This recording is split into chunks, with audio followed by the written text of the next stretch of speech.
ڕۆمانوسی فەڕەنسی ئەلبەرت کامۆ دەڵێت ناتوانیت بەرگەی جوانی بگریت بەرەو نائومێدی دەمانبات بۆ خولەکێک دەمانباتە نێو وردەکاری ئەبەدیەتەوە و بۆ هەمیشە باڵ دەکێشێت بەسەرماندا و دەمانبات لەگەڵ خۆی. لە واشنگتن دیسیەوە سڵاوی ستافی زایڵی داهێنانتان لێبێت.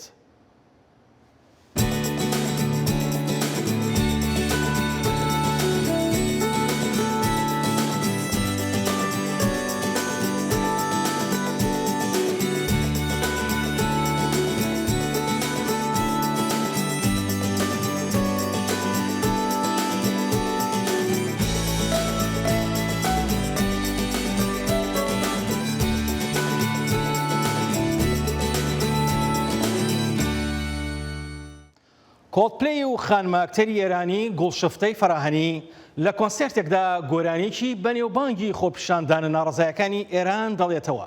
لە بۆینس ئایرس لە ئەرجەنتین لە شەوی هەینی و شەمەدا ڕاستەوخۆ لەسەر شانۆ لەلایەن ئەکتەری ئێرانی گوڵشفتەی فەراهانی لەگەڵ کۆڵدپلەیدا بەشداری کرد و ئەو سرودە بە خێمێکی گەورەوە وترایەوە. لە کۆنسەرێکی مەزنیە ڕۆژە ئینێ و شەمی لە باژارێ بۆنس ئایرس یا ئارژانتینایی گروپا موزیکیا ناودار کۆڵدپلەی پلستیکڤانە ئیرانی گوڵشفتە فەرەهانی رە سترانە فارسی بەرایی گوتن. ئەمێنەها سترانێکی بێژن گۆژە ئالیێ gelek kesan lê Îranê ew stran tê gotin û herwiha jî ji aliyê xelkê Îranê got ew li piştî şoreşê mecbûr man ku ji Îranê derkevin.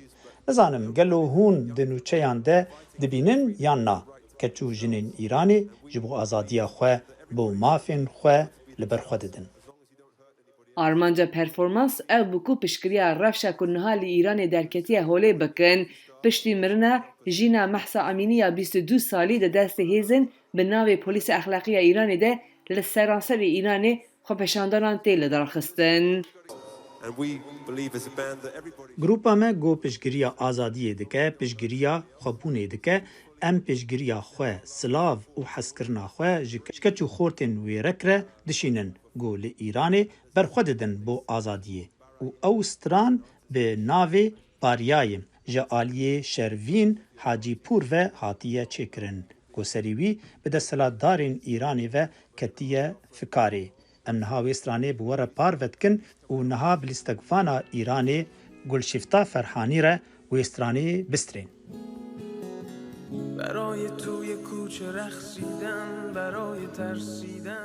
Hunermendê Îranî Şervîn Hacîpûr mehekberê ev stranê li ser medya civakî got û ji vê demê vir ve bûye sirûda ne fermiya xwepeşandanan li Îranê. Grupa muzîkê Coldplay ji bo 10 konsertan li bajara Arjantînayê. Ahenga roja înê li seranserê cîhanê li 81 welatan bu hezaran kesan hat veşandin. Dema ku Ferahanî û Coldplay bi hev re ev stranê gotin, vîdyoya Hacîpûr jî li ser ekranên meziniya Sedyûmê hat weşandin. Rûken Işık, Dengê Amerika, Washington.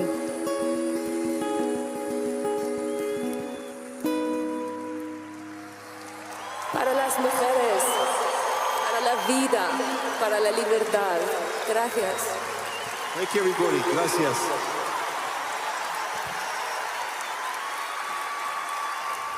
خاوەنی چەندین ڕۆمان و چیرۆک و هەڵبەستە.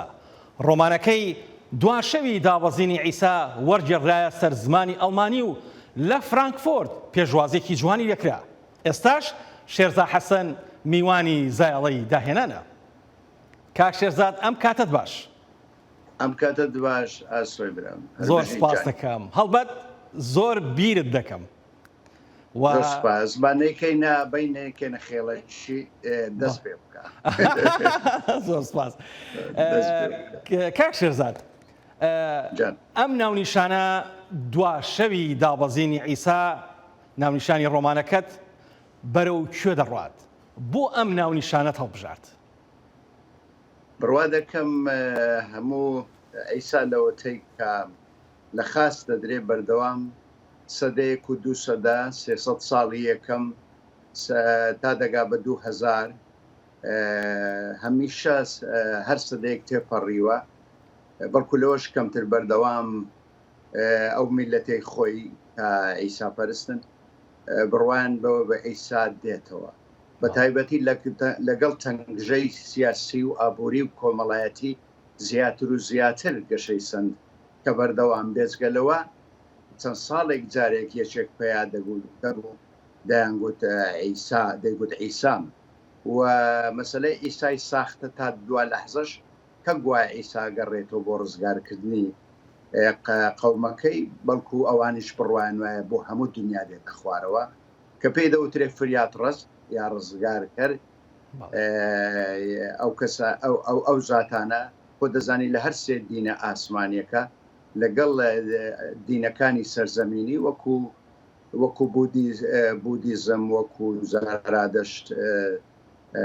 زەرادەشتی وەکو هیندۆسیەکان کەوانیش ئاینی جیاوازیانە بەردەوام ئەو خەیاڵە هەبووە کە ڕۆژێک دێ لە کۆتایی دنیادا کە ئاخرەتی پێدەوڵە یا قیامەت خەیاڵێک هەیە کە یەکێک ئەتا ئیسلام محەممەد یا ئیمامی مەهدی هەیە یا محەممەد المەهدی فەرقینە هەروەها عیسا و موسا لەنەوەی داودن بە تایبەتی ئیسا یعقوبیە لەبەرەوە بەردەوام من ویستمە بڵێم ئەو شەوەی کە ئیسا دێتە خوارەوە دوجارە و دەچێتەوە ئاسمان جارێکی کە نایەتەوە خوارەوە واتە من گومانکارم ناومێدم لە نەکچەمچی فریاد ڕست بەڵکو لە حەقیقەتی فریاد ڕست گومانێکی گەورەم هەیە کە هەر هەمووی بە خوافات تێدەگەم من دەبێ خەڵکی بیزاننەوە و من بەردەوام دەزانم تەنگژەی ئابووری کۆمەڵایەتی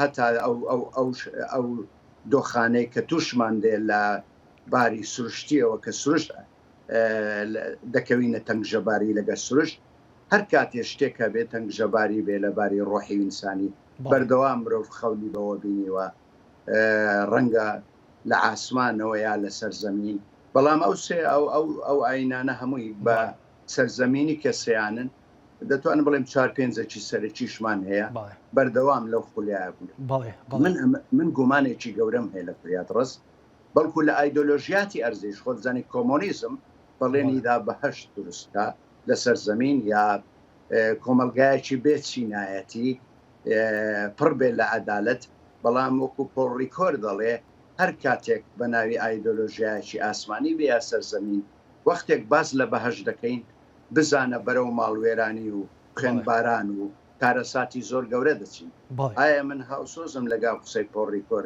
بیرمەندی فرەنسی 100%.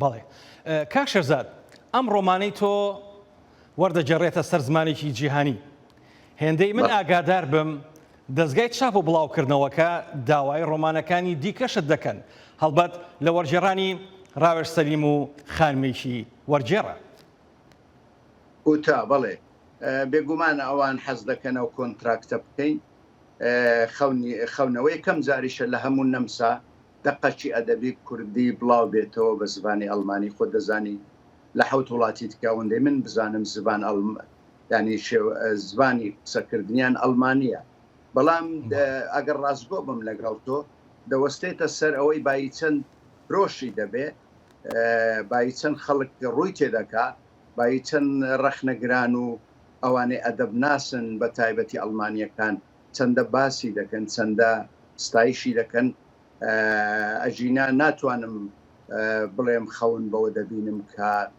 برا خەونە بۆ من خەونەشی خۆشە وەلی بڕواناکەم ئەگەر ئەو دەقا بازاڕێکی گەرمی نەبێ خۆ دەزانی دیسان کتێب بزنسشە بۆ هەم ئەندێشە و فکرە لەبەرەوە دەکەوێتە سەر ئەوەی کە بای چەند بەڵام ئەوان حەزێکی وانەیە منیش هاوسۆزی و حەزم کە شتێکی وا ببێت بەڵێ کاک شەرزاد هەڵبەت لەناو ئەو هەموو ڕۆمان و کتێب و ئەو نووسینانەی کە لە ئەوروپا بڵاو بنەوە بە تایبەتی لە ئەڵمانیا هاوکات ئەو هەموو فلیمانە ئەو هەموو ئیشە ئەدەبیانە ئەم کتێبەی تۆ هەڵەبژێردرێت بۆ ئەوەی کە چاپ بکرێت بەڕاستی پێم خۆشە بۆمان باسکەی چۆن توانرا جێ بکرێتەوە لە ناو دەریایەک لە ڕۆمان و ئەدەبیاتی ئەوروپیدا ئەوە زۆر ڕاستە و ساز لەوەتەی ئەدەبیات هەیە ئیسا یەکێکە لەو کارکتەرانەی لەوەتەی فلیم هەیە ئیسا یەکێکە لەو کارکتەرانەی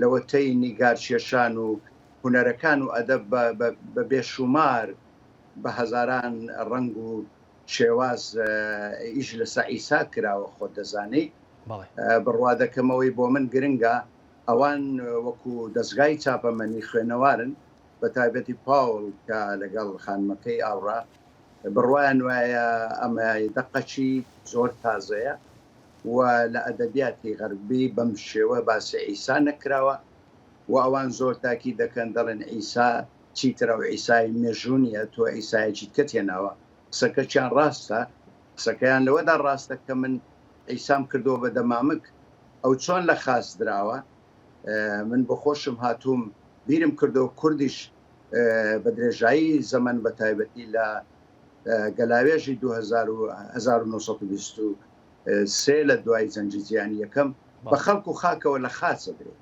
ئایا ئەو کتێبە نەتەوەگەریێنەوە تا نەتەوە پەرستیە یعنی ناسیۆنالیزمەکی نارسیستی عاشق بە خۆیەتی نەخێ بەڕاستی من واقعانە باسی ئەوەم کردووە کە ئەم کتێبە بە تەنیا ئەوانیش دەڵێن یونیڤێرساڵە دەتوانم بڵێم جیهانگیریە چونکە باس لە ئینسانەکەم من دەمەوێت بڵێم مرۆڤ لەوەتەی هەیە مادامەچێ لە ئاسمانەوە هەڵدراوەتە خوارێ هەر هەمووان پەنابەرن بە بەڵگەی ئەوەی هەموو ئاینەکانیش زەخر دەکەنەوە لەسەرەوەی کە دەچینەوە ئاسمانێ ماڵی ئێمە ئاسمانە بەڵام لە هەمووان ترسناکتر لە سەدەی 20 کوردیەکێکە لەو میلەتانەی لەسەر خاک و جوگرافیا و مێژوی خۆیە وەلی پەنابەرە کە لە تاراوگە دەژی و من بڕوان بەوەیە مرۆڤایەتی بە گشتی لەم ڕۆکەدا سەردەمی بە تایبەتی ئێستا سەردەمی کۆچ و ڕە و پەناهەندەیە.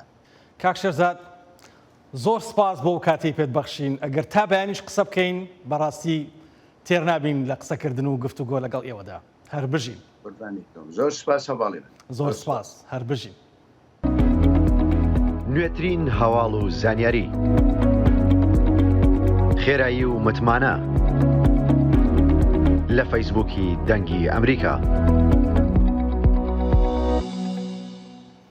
نووسەر و کۆمەڵناسی ئەمریکایی بۆ بێنێت دەڵێت کۆلاجی خەونەکان وێنەی ئامانجەکانتە وەک ئەلبومی وێنەکانی داهاتوو وایە لە جیهانەوە چەندین دیمەن و ساتە وەختی گرنگ و جوان و پڕمانەمان بۆ ئامادەکردوون.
ئەسپ سواری و ڕمبازیان یەکێکە لە نەریتە کۆنەکانی ناوچەی شارەزور و خولیای ژمارەیەکی زۆری هاوڵاتیانی ئەو دەڤەرەیە. ئەسپی کوردی لە مەیدانی ئەسپ سواری و ڕمبازیاندا لەسەر دەستی ڕاهێنەرە کوردەکان ڕادەهێنرێن و ئاشقانی ئەم مەیدانە بە گەنج و پیرەوە کۆ دەکاتەوە. ئەسپ سوارەکان نازناوی خۆیان هەیە کە لە خانەوادەکانیانەوە لە کۆنەوە تا ئێستاکە بۆیان ماوەتەوە. فەرحان هەورامانی بۆ زایاڵە میوانی ئەسپ سوارەکان بوو. سامان ڕاهێنەری ئەسپا بۆ ئەسپ سواری وە خۆی دەڵێ بە هەمان شێوەی باوک و باپیرانی دەیەوێت درێژە بەم حەزە بدات. ئێستا ئەسپەکەی کە کوردیە هێناوێتی بۆ مەیدانی ئەسپ سواری و ڕمبازێن. و حەز و ئارەزووی ئێمە تەبعەن ئێمە لە وڵاتی ئێمە لە وڵاتی عێراق لە هەر شوێنێک و لە هەر شارێک تەبعەن گروپێکمانەیە بۆ قەزای ئەسپ سواری و تر قەزیە ئەسب سواریش حەزیەکە چۆن لەم دنیا هەر کەسێ و حەزێکی هەیە من وەکو خۆم حەزم زۆر لە ئەسب سواری. ئەم نەریتە لە ناو کۆمەڵگەی کوردەواریدا بووەتە بەشێک لە حەزەکانی دەیان هاوڵاتی کە هەمیشە لە مەیدانەکانی ئەسب سواریدا کۆ دەبنەوە و نمایشی ئەسب سواری خۆیان دەکەن. وردە خەریکی نەگەڕێنەوە بۆ ئەوینی باو با پیرمانە ئێستا من کاوەسەڵتەمە یاتیادیەوە بەلام ئەم جلوبەرگەوە و ڕێک و پێگاتم لەوانەیە کەسێکەیە بڵێ ئەمە چییە بەڵام نازانێت کورد وەختی خۆی ساحەبی ئەم کەلو کولتورە جوانە بووە ئەم ماین و ئەسب سواری و خەڵک و تێکەڵای و هیچ تۆفەرق و تەوافقێ نەبووە لە بینی هیچ کەسا شکر بۆ خۆی گەورە ئێستاش خەریکە هیچ نامێنێت. لە مەیدانی ئەسب سواری و ڕمبازێندا گەلێک جار بەشداربووەکانی جلوبەرگی کۆنی ناوچەکانی خۆیان دەپۆشن و دێن بۆ بینینی ئەسب سوارەکان. ئەم بینینی ئەمەینی ئەمە سواری ئەمە خولەیەکی باو باپیرانی کۆنی خۆمانە و نمایشتێکی جوانە ئەگەر شارەزاوینەوێ لە مەیانە ناتوانانی ئەسب سواری بکەیت هەرەوە شەر نییە بڵێ ئەسپم هەیە. سامان دەڵێت ئەسپی کوردی باشترە بۆ ئەسب سواری و دەبێت لە تەمەنێکی کەمەوە ڕاهێنانی پێ بکەیت تا ئەو کاتەی ئامادە دەبێت بۆ ئەسب سواری. خۆی ئەسپ و ماین جیاوازی هەیە لە قەزەی سواریە ئەسب لە تەمەنی 2 ساڵیا بیگریت هایبیتیانە کەمتری شەر بیگری باش هەتا کەمتر بیگریت تەشبیات نەوێت وەکو مناڵێک وایەت چۆن لە مناڵیەوە چی و بەگویادا ئەوە فێرەوێت بەس کە گەورە بوو لە دەست دەرەچێت. ئەسب سواری و ڕمبازێن یەکێک لە دیارترین نەریت و کەلتورە کۆنەکانی ناوچەی شارەزورە و کە ساڵانێکی زۆرە ئەم نەریتە بەردەوامی پێدەدێت و ڕێگە بە مردن و ونبوونی نادرێت. ئەو کەسانەی کە لە کۆندا ئەسب سوار بوون و ئەو نەوەیەش کە ئێستا حەزیان بە ئەسب سواریە لە مەیدانەکە پێکەوە کۆ دەبنەوە و ئەسب سواری و ڕمبازێن ئەنجام دەدەن. فەرحان هەورامانی، دەنگی ئەمریکا، ناوچەی شارەزور. حوشتر و مەڕ بە شەقامەکانی نیویۆرکدا پیاسە دەکەن.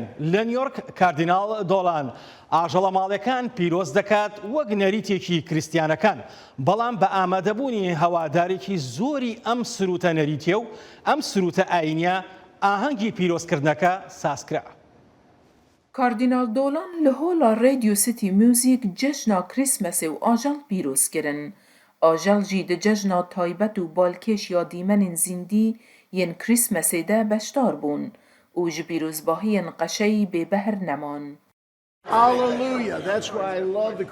هەلالویا ئەژ کریسمسا هۆڵا رادیۆ سیتی میوزیک حەز دکەم ji ber dîmenên wê yên zindî ew diyar dikin ka Krismas ji bo çi ye?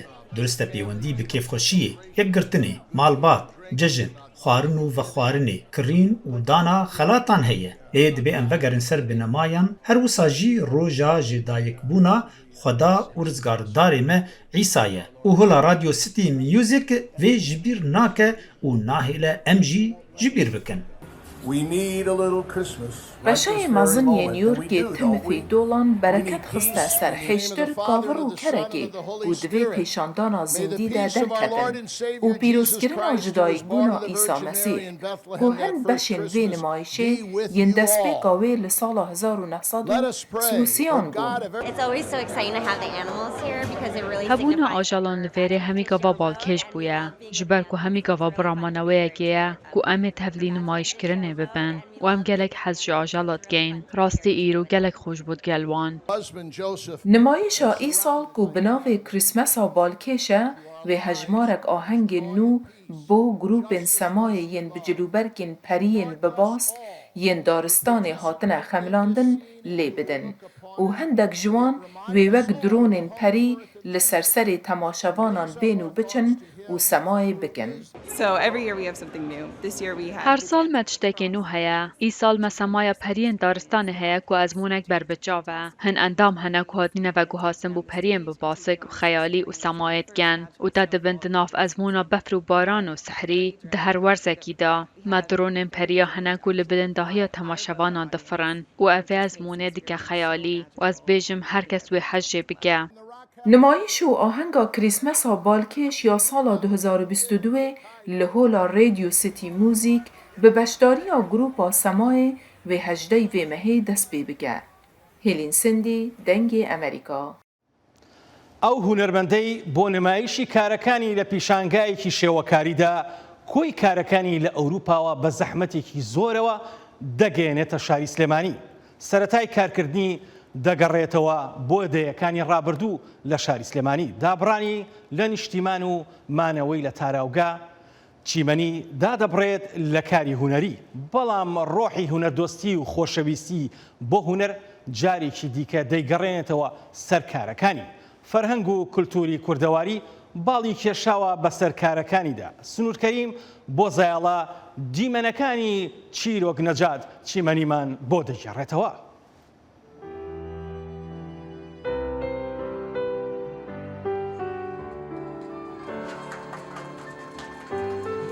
سەرەتای دەستپێکردنی کاری هونەریم ئەگەڕێتەوە بۆ کاتێک کە لە قوتابخانەی ناوەندی بووم کاری هونەریمە کرد و پێشنگاشمانە کردو لەو کاتە ساڵێک بوو ئەوە دوایەوە دابڕاوم لە تابلۆکردن. دوای ئەوە 24/12/1970 بە مامۆستای سیرامیک دامەزراوە لە تەمووزی ساڵی 1990 بڕیارمە بچم بۆ دەروی وڵات.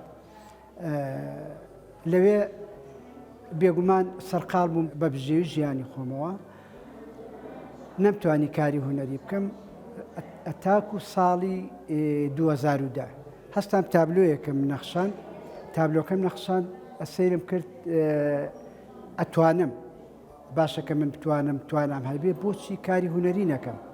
لە دوای ئەوە وردە کەوتمە سەر ڕێچکەی خۆمکەوە کللتور ئەزاڵ بوو بە سەرما، کللتور و نەتەوایەتی بۆ نمونە تابلۆی قازی محەممەد و شێخ مەحمودی حەفید کار و فرمانەکانی کۆن کە کردویانە خەڵکانی شارەکەم لەو کاتانەیە وەکو بڵێن شەربەت فرۆشتن بووە، وەکو شێوەی کۆکردنەوەی تەقنەی فەقێ بۆ ئەو کاتێ لە مزگەوتەکان ئامانەوە شێوەی سوالکردنی داواکردنی ئەوانەی کە کەم دەرامەت بوون نان و بژێوی خواردنیان کۆکردوێتەوە هەستاون بە دەڤلیان و بە ماڵەکان ئەگەڕاون و خواردن و نانیان کۆکردوێتەوە. لە خەیاڵما بوو ئەبێ ئەم تابلۆیانە خەڵک ببینن، ئەبێ ئەم تابلۆیانە خەڵک ببینە و خەڵک تەماشای بکە. دەنا من لە ماڵەوە هیچ ئیسفادەیەکی لە ناکەم.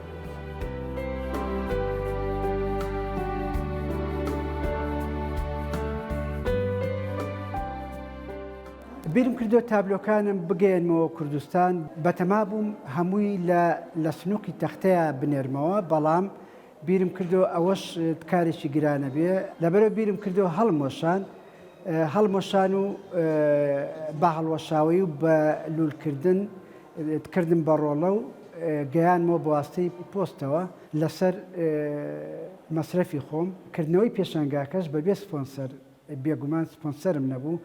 من لێرەوە ئەمێ سپاسی بەڕێوەرانی هۆڵی گەلەری ئەم نەسوورەکە بکەم کە یارمەتیان نام.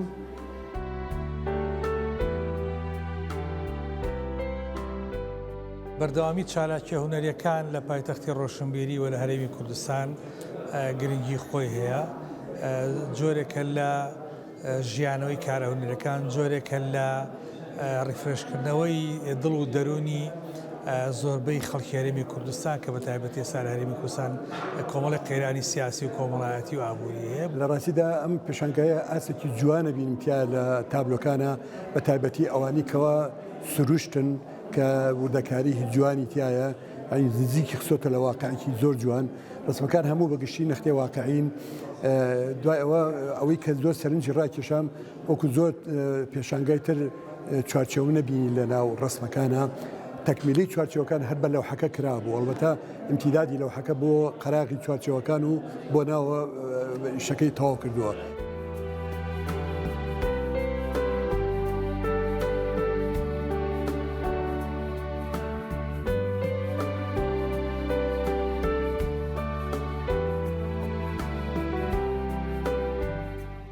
ئاهەنگی مردووەکان لە چوارچێوەی نمایشێکی ڕەنگاڵەییدا لەسەر ئاهەنگەکانی ڕۆژی مردووەکان ئێسکە پەیکەرە زەبەلاحەکان بە شەقامەکانی شاری مەکسیکۆ سیتیدا سەمایان دەکرد. بیرۆکەی نمایشەکە لە دیمەنەکانی سەرەتایی فیلمی سپێکتەری جەیمز بۆندەوە وەرگیراوە. بۆتە بەشێکی بەنێوبانگی نێو ئاهەنگەکان. به هزاران تماشاوان تبلیغ فستیوالی بوند جاده که به درجه 4.8 کیلومتر ده جه رفرما اونو حتی میدان زوکلو لناوند پایتخت مکسیکی به صدان لیستگوان سماگر و اکتر به جلو برگین هرمی روجا مریان پیروز کرد. ev rastiyeke govek Brazîliyekî min tu carî ew nedîtibû û di destpêkê de min ew wek tiştekî seyr û tirsnak dît.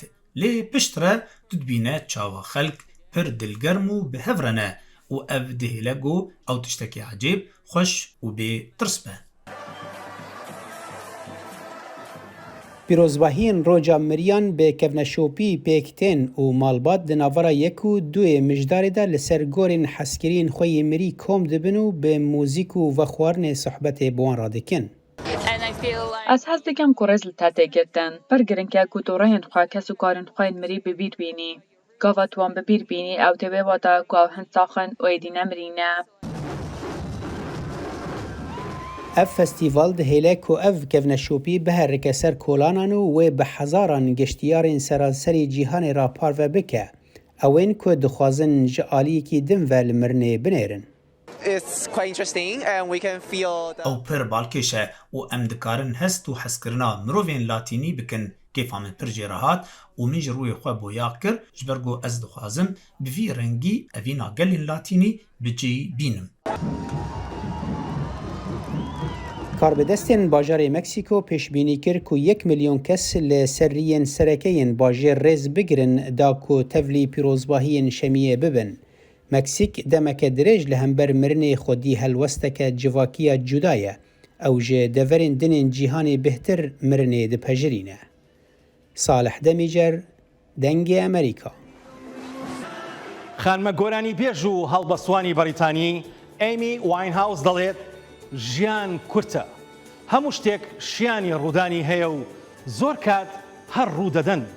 بۆیە هیچ سوودێکی نییە دانیشتن و بیرکردنەوە لە ئەگەری ڕوودان و ڕوونەدانی ئەو شتانە تا زایڵێکی دیکە و جوانی و داهێنان و خەمێکی دیکەی جیهان ماڵەوە.